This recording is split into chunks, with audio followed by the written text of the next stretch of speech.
That's why.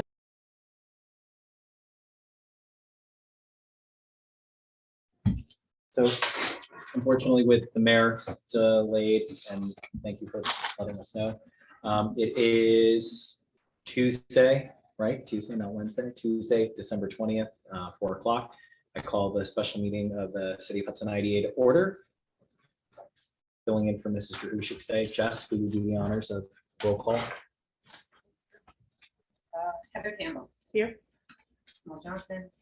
Here. Teresa Joyner. Here. Cheryl Kazusa. Here. Dominic Morante. Here. Richard Wallace. Here. Ryan Wallace. Here. Yep, one. Perfect. All right. So the issue in front of us today is going through the revised regulatory asks and agreement for the 708 State Street development from Galvin. Joining us today is Dan Kent. Thank you again for coming for a second time on this one. I'd actually like to turn it over to Chris, who has a very abbreviated. We have our 5 bullets that we broke this down to as best as possible. That can kind of encapsulate some of the edits that we've had today, and then I want to open it up for discussion amongst the board members of what has changed and what that means. And then I think Michael had a handout here, so. That was Chairman asked me. I asked for that, So so yeah, no, I'll go through that. I want to do that.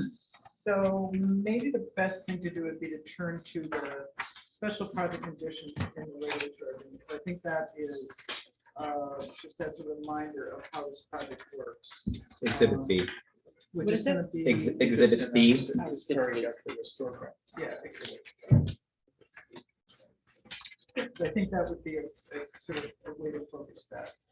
So as a reminder, this is the mixed use project. There were 2 projects that we talked about at the same time. This is the 708 project, which is the middle income project. So that's the demo of the warehouse and the construction of the 8,000 square feet building. This has commercial space on the ground floor. So this has 63 units. And so rents are limited in this multifamily project. There are 36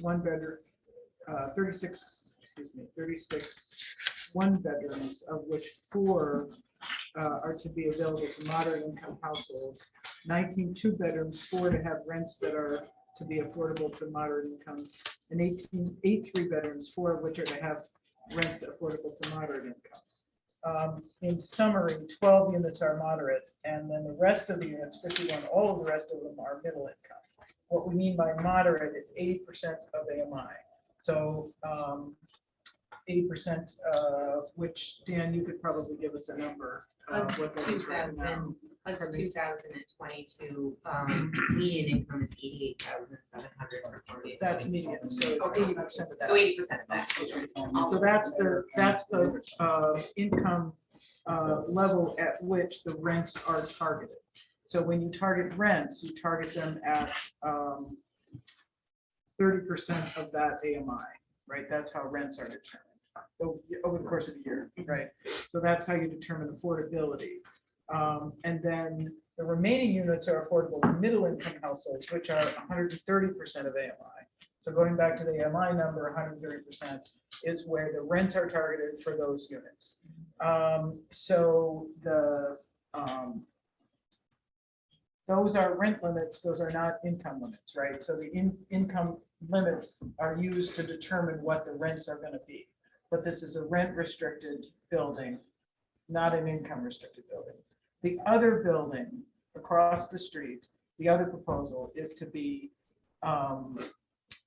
subsidized. So they're proposing to have low-income housing tax credit project for that one, where they will actually have a subsidy that will support an income limit on the project. But the proposal for this project is that it is to be rent restricted, not income restricted.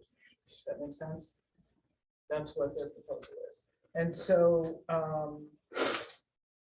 there's Yeah. right. So there's pilot. Okay, go ahead. Explain that again. Is rent restricted, not income restricted? Yes. It's basically like rent control. So the rents are controlled, but the people who end up in them are not. But if it's rent control, isn't that controlled by income? Like you cannot get a rental apartment if you have a certain income? No? So that's, Originally, theoretically, yes, but when you look at rent control, for example, in New York City, you will see that people just keep inheriting it through generations and or through moving in with relatives, et cetera, and so forth. So you end up True, with yes. a lot of people who exceed the original intention of the income limits and still have that rent control department. Okay. So there's, so now they just created something called rent control, or not income control, through that process. I think that's a fair way of describing it. So they're now proposing that they would provide preferences to applicants who have incomes at those income levels when they first rent the building. So when they first rent the building, they would say, okay, if you meet the 80% limit, you have first dibs at these, The 12. 20% of the units, right? And for the remainder, if you're at 130% or less, you'd have dibs at those, the remainder of the units. However, remember that this is not a subsidized building. So there's no rent subsidy to help you pay your rent. So you're going to have to be able to afford that rent, right? So there's probably a practical range within which, even if you've got a preference, wouldn't be able to afford it if you make less than X, right? And, Dan, you're welcome to chime in with what you think that range would be, but they're going to have to make. And does this judgment go on about- the existing list, say, for, Well, it's not a Section 8 list, right? it's not a sec. I mean, someone could Right. come in with a Section 8 certificate Right. and, apply. But unless they have a portable, this isn't a project-based subsidized project, right? So it's. There's no it's just- requirement for it. There's no requirement for it, right? Right. So generally, the idea is, you don't want to rent an apartment to someone who is going to end up spending 40%, 50% of their income on their rent, right? Because you're kind of setting someone up to not be able to afford that apartment in the future. So a lot of times, the rule of thumb when you're renting to someone is their income should be at least 40 times the monthly rent. Of course, there can be differences, right? If someone has a guarantor or someone is helping them, then you can make adjustments. So our goal with the 708 state building is to make sure that to the greatest extent possible, those units benefit people who are at that 130% of AMI income range, right? So 130% of the HUD AMI number. But that if there aren't enough people at that income range to rent those units, then we can say, okay, if someone's making 150% of AMI, you're next in line, you can rent that apartment so that we don't have a bunch of units kind of sitting empty while there are people interested in renting them. So that's our way of saying, we're going to make sure this building benefits that population, but also since this is a privately financed project, we're protecting ourselves and we're also protecting, the bank who's investing in the project in the event that there aren't enough people, 130% of AMI below, who are interested in living in that building. So that's the idea behind the preference here and why this building is a little bit different than the one across the street, which is both income limited and rent limited, because we are getting so much, state subsidy to build that building. It makes it possible to do that. When you're working with private financing, we have to be a little creative and come up with a different kind of system. What is the estimated rent? The estimated rent for a 1-bedroom, it's around 1,800. Okay, so based on the 2022 HUD income limit of 88,000, at the 80% AMI and 30% of that rate, it would be at 1,774. If you were using 2022, obviously you're going to use when the building's built and that whatever that AMI is at that year.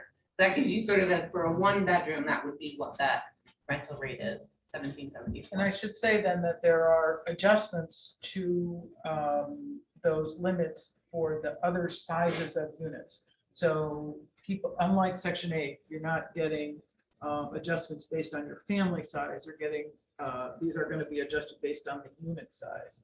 So if you have a 2-bedroom unit, it's going to be at a higher rent than a 1-bedroom.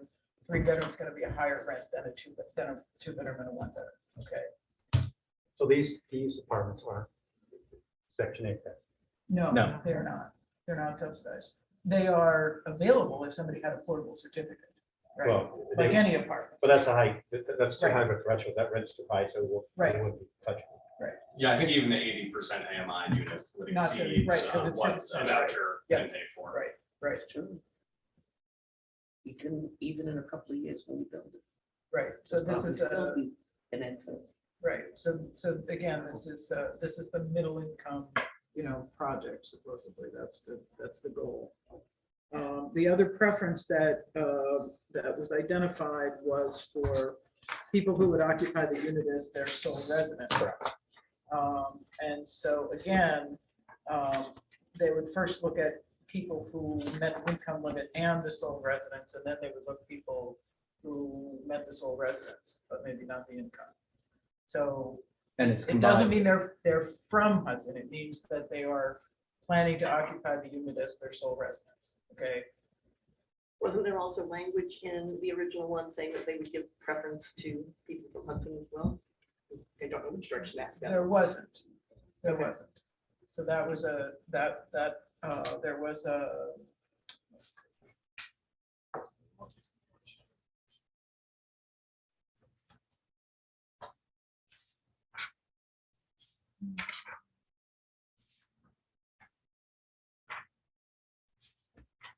Dan, you said your bank is concerned about filling the spots without, even though we have a housing crisis, they're still at that level, that rent level, that was their concern is?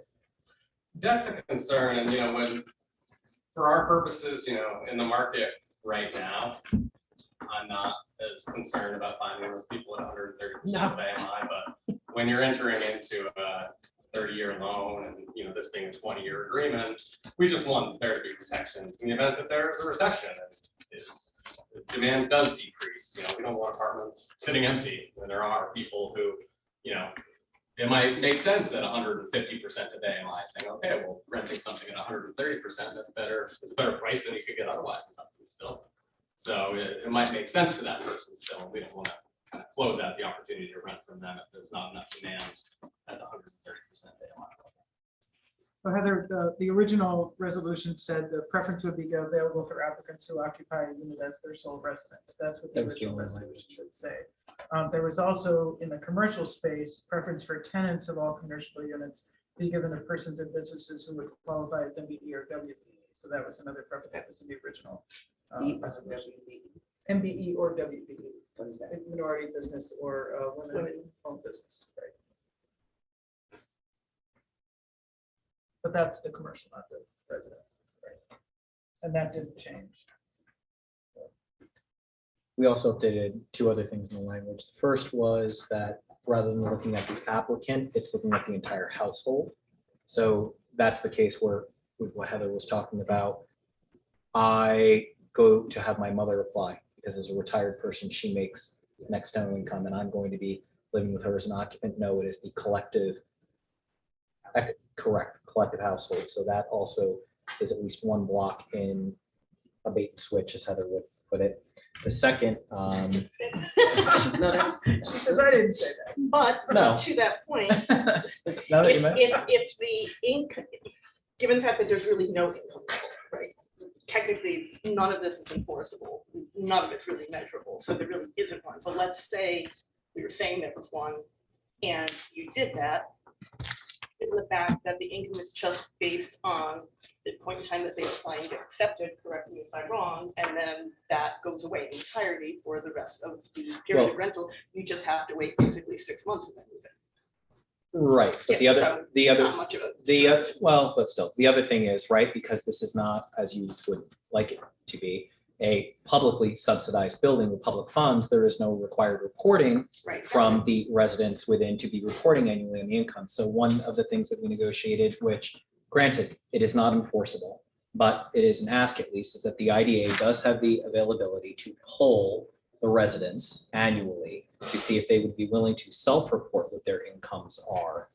And so with a PR point of view, explaining why this also helps to try to keep the balance of the 80-20 and affordability, there's two levers that we can pull out of that. The one is we can always come back to the negotiating table and say, like, is there an opportunity to be able to bring one more unit on for the affordability, right? It's at least a two-way street dialogue that gives us the data to be able to stand on if people participate. You can unfurl your brow a little No, bit, if people okay? Participate and if Right. they are honest The in second- their participation. You can still unfurl your brow a little bit here. The second is that there's the opportunity to say moving forward that anybody else that wants to come and build a housing unit here, we have the data to say, you know what, it didn't meet the goals of what the initial board had wanted. We now have that data to start pushing back on all future housing capabilities, because I go back to, I personally don't think we should be involved in any of the housing elements at this point, because our focus is on job creation, right? That is what the IDA's main charter is supposed to be. I would rather us be focused on that than handing out pilots to real estate developers at this point. No disrespect, but that is the core mission. So So should the original pilot? do you disagree? I'm sorry, do you disagree with that at all? No, I Okay. don't. Should the original pilot then be reduced by a little bit if there's? The pilot was already reduced. Remember, it was a 25-year pilot that No, was that reduced. was before, yeah, that was before the new addendum, right? So shouldn't there be a reduction in the pilot? Look to Mike on that or to Chris on that. Well, I think that's why Mike is presenting the. Well, I'll get to that second. Well, I want to finish That's the the question, right? the enforceability elements that we discussed as well. So you want to go through the reporting requirements and then the ability to, if there is somebody who is denied and yet should have received preference, where that then brings on the next apartment needing to be held in So preference. that was really a request from the applicant that because we had these preference requirements, they wanted to have some additional ability to cure if there was an unintentional failure to comply with those preferences. So they asked that they have an ability to say, okay, if we unintentionally missed a preference, then we will remedy that, or we can remedy that by providing additional notice to the waiting list, additional public notice of the availability of the unit, and then holding that next unit for a preferred applicant. So, and essentially didn't get vacant until they had somebody who qualified, as opposed to just filling up with somebody who, Happened didn't to be- qualify because they Better to so they deny didn't have than a to- preference. Right. So. And they there's don't also have to the do that. two-week Pardon me? piece too about the Right, application so, period. so in any case, in operating the preferences, they're required to have a written tenant selection plan, and they're required to comply with that. And then that is supposed to include, a 2-week period during which they would make a unit available. So at any given time, if they don't have, a waiting list with a preferred applicant, they can put them right in there. They hold the unit for 2 weeks and make sure that they had given notice to people that, there's a unit available, so that they could really make that a feasible preference procedure. So that you have a couple of weeks to let people know, okay, there's a unit available, come on and apply, if they didn't already have somebody on the waiting list. So we can call it a written tenant Selection plans. solution. Right, But so- we have no oversight or say. We have no Just to oversight or confirm, right? Where's the oversight? No, we don't. Nobody. So technically HUD, right, Correct. because they're required to have any tenant selection plan that they're gonna have has got to be in compliance with fair housing requirements. Everybody's required to do that. So what we've told them is they need to make sure that their tenant selection plan includes these preferences, because they have to have a tenant selection plan that will comply with fair housing. So they're gonna have to incorporate these preferences in that procedure and instruct their management to follow it. We did include in the documents a requirement that they maintain records and books that can be audited, By the that- ABO. have those, well, by your auditor. Correct, that too, yeah. To, show compliance with this preference procedure. So we would have the ability to audit that. Yes. That's correct. Okay. So that means. We and have some annually oversight. at Right. that as well. Okay. Through, I'm sorry to put it on you, Jess, but No. yes, Part but of that, the and administration. and that- If we get a 20-year contract to do that. no, I know, but this also falls in line with part of the reasons why we retrospectively change the application process, require the auditing as part of that, looking at raising the fees as well, because these are all things that we should be doing holistically for any project. But this, our ability to oversight would only extend as During- long as. they During the have- course of the pilot. Right, after the Correct. pilot, then what? That's it, then it's their building. They are paying full market rate taxes back again. And so that brings me to Dominic, may I steal yours because mine walked here. Oh, I'm sorry. So that's okay. I think Tom leaved it. It's okay. So this is the initial 708 State Street cost benefit analysis broken out by state, region, county, city, and school district. I don't believe this is up on the website. However, it was It presented. is on the website. You have to dig for it. Do you remember which meeting it was at? No, there's a page with these projects where it's listed as analysis. Okay, so It's for, 708 project. all right, so under, for all those that are online, online on the IDA website, under the city website, the 708 project, you can find an Excel sheet. In the top left-hand corner, it's the 708 State Street cost benefit analysis. So if you pull that up and you go over to the estimated financial assistance requested table in table 1, the essential breakdown here is the sales tax exemption one time to the city that we would be asked to give up is $30,421. The second would be the mortgage recording tax, the one-time acquiesce of $80,634. And then the real property tax exemption, which comes in at $944,926 for a total of $1,055,980. However, the estimated regional benefits coming back to us as performed by Mr. Tucker and CEDC is that it is almost 1.97 million that come back to the city in the entire 20 years of the project. So the delta here roughly that you're looking at is roughly a near $1 million, just under $1 million benefit back to the city over 20 years. And while I understand that there is a propensity that people would like to see more done in housing, I will leave it my own personal opinion at, I think it's a step in the right direction. 12 units is better than 0 units. And it's a start. Mike? I'd like to elaborate that this this report was prepared by us, but it was prepared based on the data that was in the independent consultant report that the IDA commissioned with BJH Associates, which cost $17,000, which the IDA passed on to the developer, but it was a pretty robust analysis. They point out in their conclusion, they refer to the tax credit project as the affordable development project and this project as the mixed income development. They indicated that the pilot schedule that was requested by the applicant in the mixed income development application should be shortened as the project meets a hurdle cash on cash return of 7% by year 10. And therefore, they recommended that it be reduced from 20 to 25 years. Now, they also did a report From 25 to 20 years. the opposite, yeah. What that means is they will be at full tax beginning in 2021.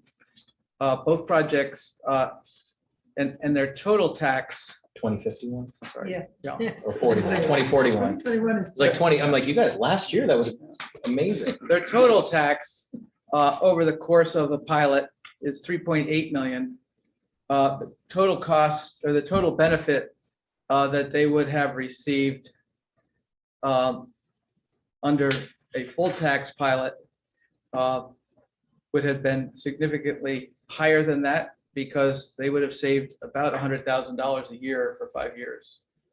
And so the total benefit when this was a 25-year pilot, it's actually more because of the present value, was 4.32 and it's 4.38. So it's about $500,000 of, and the city will get the money sooner. I think the other thing that they point out here is they did do a cash on cash return. And in year 20, it's 9.5%. So, you know, they took the, and obviously you're dealing with assumptions. Construction costs are higher now, interest rates are higher now. So if you redid this, it might be different. But they did indicate that the affordable development had a debt service coverage of 1.17 to 1.29 between years 1 and 10. This project, cash on cash return and the debt service coverage was 1.25 to 1.45, marginally higher than the affordable project. But because the government was subsidizing so much of the affordable project, this project would have to get its revenue from a market rate mixed income revenue source. So, you may recall, we went through, the developer submitted an economic fiscal impact. The IDA decided that they wanted to do its own. They did this, and as the chairman points out, you're also looking at how many years, if that property stayed vacant and remained on the tax rolls at the value of the vacant land, are you jumpstarting this? And admittedly, in the early years of a pilot, you get the greatest benefit, but there is a value to getting cash, waiting for what you might, the project you might have proposed there may not be as attractive to you as housing. And I think right now we're about to announce the county has hired we've hired on behalf of the county a affordable housing coordinator. We'll be announcing that later in the week. But I do think that when you talk about jobs, Mr. Chairman, it's going to be hard to create more jobs in the city without Place to live, I places to live. understand. But I understand the complexities of these particular projects.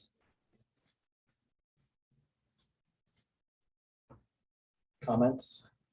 Can I just ask, I want a little more clarity about the fair housing and having to comply with that and the tenant section plan and preferences.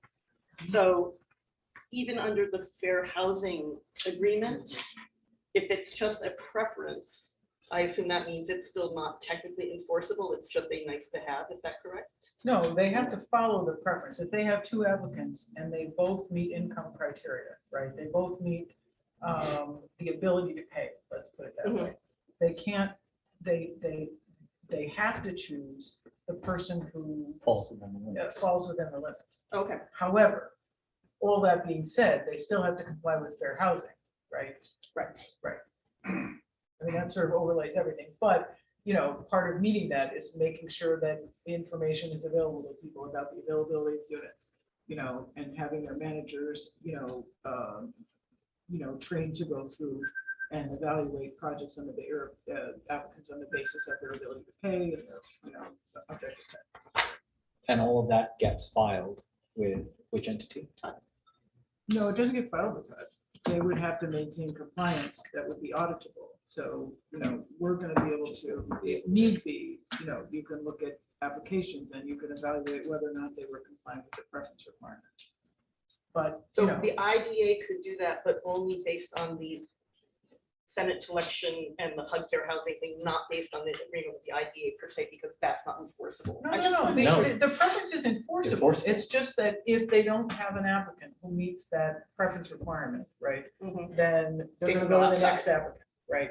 So it is enforceable, but it's not like they have to hold the unit open until the person shows up who meets that qualification, right? Which is where the 2-week That's the courtesy has come in, where we've said, Right. especially Mhm. turnover happens, say one of the 12 units, I was living there, I go to move out, right? That's open for 2 weeks, so it's kind of like a cattle call in 2 weeks for all applicants to get in queue. The first applicants that they look in, because it was one of the 12, you need preferred 80%. Cut the pool in half, right? It's the people that fall into that 80% that are considered first for that apartment to try to maintain the, for lack of a better word, the 80-20 balance within the. But it the is very units. different than in a subsidized project where we Right. keep, we. Right, we no, keep- that I Yeah, we get. definitely keep a waiting list and somebody's gonna pay based on their ability to pay, basically, right? They're not gonna have a waiting list. Well, yeah, we in fact have asked them to maintain a waiting list Yes. because as part of the enforcement of the preference provision, we think that that's important, Yeah, how would you know? Right. If you didn't. Correct. right? And that's why they're gonna hold on to the records as well.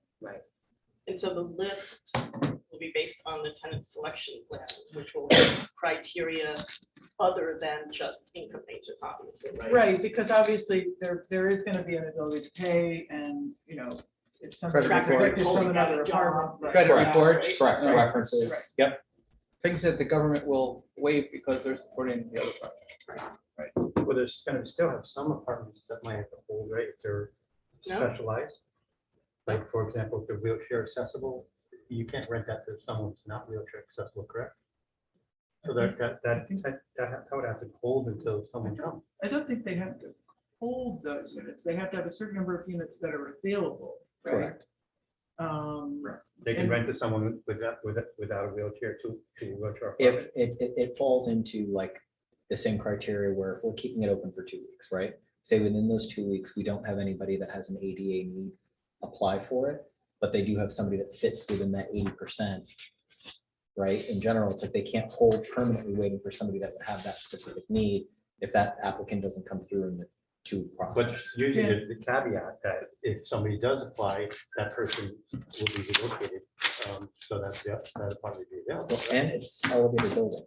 Yeah, so most of your apartments will be ADA accessible. Yeah, so the right? doors will have to all- be built. Don't they have to be Code at and all this of point? that. All of Yeah. them will be, right? Yeah. I Yeah, think- It's not like a what are hotel. your ADA So you know It's what not I'm like a saying, hotel. like a one bedroom will have the ability Don't to all have of that the apartments have to be? wheelchair get through it. I would think so. I can Yeah. Yeah, I confirm think that they not have all to of be, the them are going bathrooms to have to be, a have. certain- no? No, because. Like the shower Not all and of them are stuff. gonna have a roll-in Showers. shower in those Yeah. features, Yeah. but they still have to meet certain ADA standards. Accessibility. Like a wide- Visibility of Doorways. units, so all of them meet visibility standards, doorways. But the utilities, appliances are different because they're lower. Right, will you have some units that are accommodating? Yeah, oh, yeah, absolutely.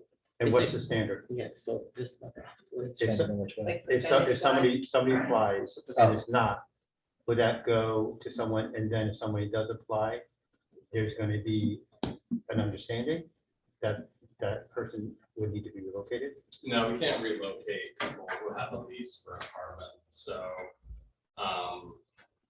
yeah, there's no way for us to do that. That's, so if it works that way with public money subsidized efforts like the building that's to be built across the street, that could be a possibility. But in this, because I mean, Chris and I were saying while we were negotiating, like, it's a little bit of the Wild West. There's no no plan to follow, right? So we're trying to create our own constructs on this to audit to the best of our abilities, to meet the needs of what we know that we need to meet. So in this case, because it's not publicly subsidized in the investment side of things, like the other building would be, I don't believe that we can. I don't know, I think, because this be right community, probably have a different opinion, that's just, my thought.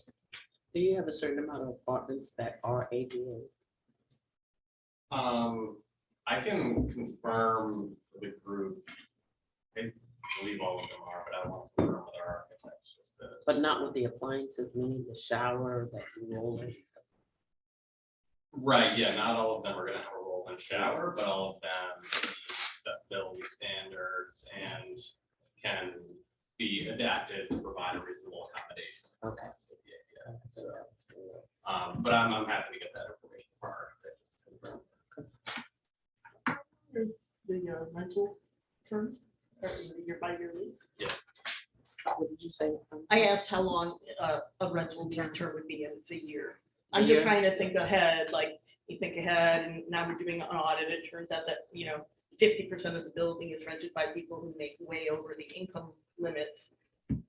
Does that just continue in perpetuity, or is it a case where somebody says, hey, we want to get this back to an 80-20? Please don't renew leases for the 10 highest income income people that are way outside the things. I'm just curious which way it would go, and I'm not sure who has. Well, that would the happen, authority for that would that happen in be- a subsidized project where someone may have gotten in when their income was low and it went up and they get recertified. But it wouldn't happen in a They would have to mixed move income. Oh, out. No, I think Michael's saying the exact opposite thing, which is they wouldn't have to move out. It would be at the developer's pleasure, basically, whether they want Yeah. to keep renewing the lease or not, whether or not they were meeting the 80-20 goal. Because you're not, the government can, 50 goal. Correct me, so if you're renewing a lease they still have to go through, like the selection criteria, or No, do they, That's just they for then? initial lease. I think that's, Yeah. right, I just wanted to clarify Yeah. for my own purposes, because I didn't. Right, I think we're saying the same, I mean, because there's no government subsidy, the The reporting of the income is not reporting of the required, income is. or certification of income is not required. But remember, how many units are in the other building? 75. 75. And I think if you did a profile, you would see that there's a housing crisis with 50% of the businesses in the county being service businesses, and the median household income being $78,000. There's a big gap of people who need affordable housing that is who make household income between $80,000 and $150,000. And if you think about that, that's, one person at 60 and one person at 40, and trying to find a place to live where, we have a person we're hiring who looked at apartments yesterday, and I was afraid that he was going to withdraw his signed offer letter, but I think we want to be sure that we're serving those most in need, but there's a band of need that may have a different profile than those that are being provided with absolute subsidy.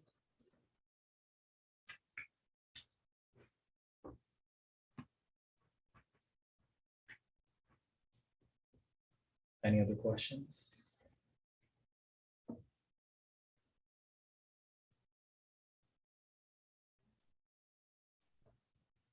All quiet, I'll tell you. All right, Richard, any questions? No, I don't. Okay. Should we open for comment at all, or go straight to? Yeah, I mean, I'll open it up for comment for anybody that's on the line or in the room. Sir, can you please state your name for the record and your, yes. Tom DiPietro, President of the City Council. I just want to sort of back up what Mike is saying. I think there's a confusion.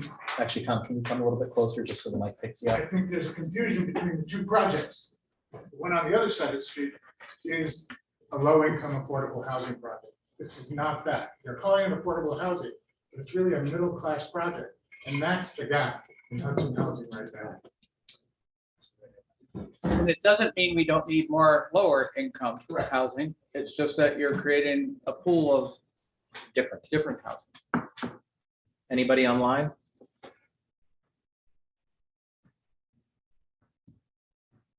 All right, oh, you're Katie, that's right. I was like, who's Katie? I forgot that's here. Oh, no?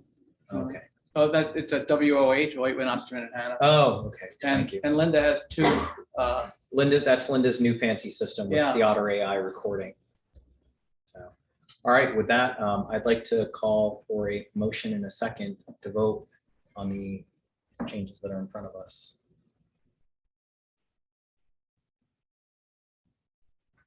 A motion in a second. Sure, I'll make that motion. And I'll second. Okay. Roll call vote, please. I just want to preface this by saying that I was aware the whole time that these are two different projects. I think the disappointment here is that based on the resolution that I believe we approved, it did seem to indicate that the apartments would be dedicated solely to people in that middle income range. So I don't think this is ideal, but I do recognize the need for the housing in the community. So, I wish we had been able to have this discussion earlier on when we were considering the project in the first place. But nonetheless, I'm going to vote aye. Johnson, just recognizing he. No, he's not here anyway. He's He's absent. He's absent. So but, we're just gonna put him down as abstain. Abstain is a, No, yeah. he's not here because he's not able to participate because of the new open meeting law.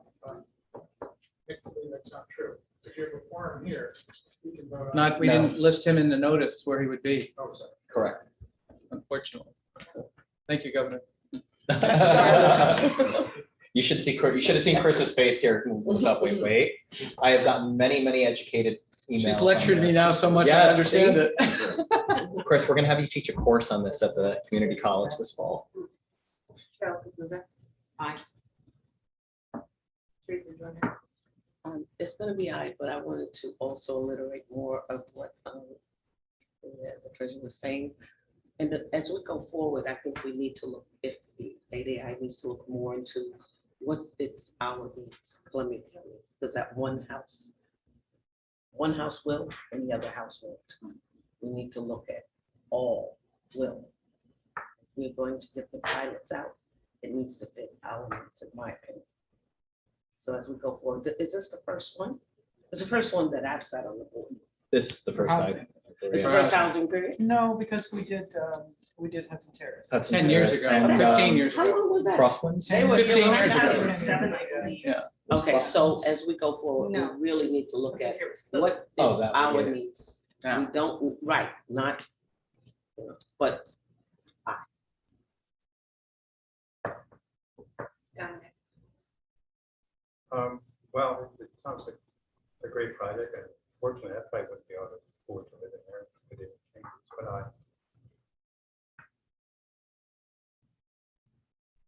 He said, Oh, aye. you said aye, I'm sorry. I couldn't hear. Oh, I thought it was, but I have Yeah. one more thing to say. But aye. Yeah, the- In Washington, they'd say it was a quick eye vote. You can't change your vote. Richard Walls votes aye. I think this is a worthy project, and we're happy to see him forward.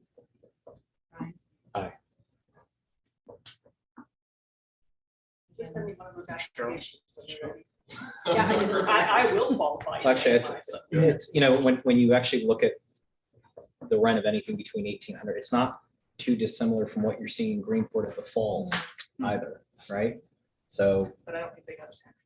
no, they didn't get the no, tax they break. sure didn't. That was all they. Greenport also does have the more of the retail benefit than the city has here, so there's other funds to be able to offset that, but And the you know, and Falls didn't take Section 8 until No, the and law that's- made them take it. and I look at it as the start is it's at least 12 units for those that are in need. The biggest thing is it can't just be about concentrating poverty into one building anymore, right? And I think, you know, if there were members from the HHA that were here, they would support me on that. So it's not the best step, but it is a step in that right direction. I would just say, I would say I wouldn't even limit it to the 12, I would limit it to the whole, because it's still affordable. Because of the people who are once again into it. Well, maybe things will change by the time we get it up. Salaries will go up. Oh, God, from your lips to God's ears. All right, with that, I'd like to, oh, yes, sir, go ahead. We asked council for an update on the SDC 7 budget. Not yet, not yet. Yeah. Next meeting, only because, Cautiously optimistic that we're gonna be able to close this year. Yes. But This year, yeah. it's never closed until it's closed. listen, I promised you. But it is on, I just Actually- wanted it to be, the board to be aware that it's, you hear about it being closed on January 1st after midnight on. No, remember, I promised, Dominic keeps asking Tom for pizza at a council meeting. Little did he know, we're gonna be doing Feast of Seven Fishes and pizza here on Christmas Eve to get this thing closed. So, But But it could well be, my point is, it could well be closed by the end of the year, and I wouldn't want you to have to wait till the next meeting to hear about it. no, exactly. But before we adjourn here, though, I do need to open it up for general public comment. Well, I did that for just what we were discussing. It's a special meeting. Considering there's no general No. public there. All right, on that, I'm looking for a motion and a second to adjourn. Make the motion. I'll second. All those in favor? Aye. Any opposed? Thank you, everybody. Appreciate your attendance in person today. And if we don't speak to you beforehand, have a very happy holiday. Happy holidays, happy new year. Thank you. Thank you. No, I do 7 fishes, but they're appetizers.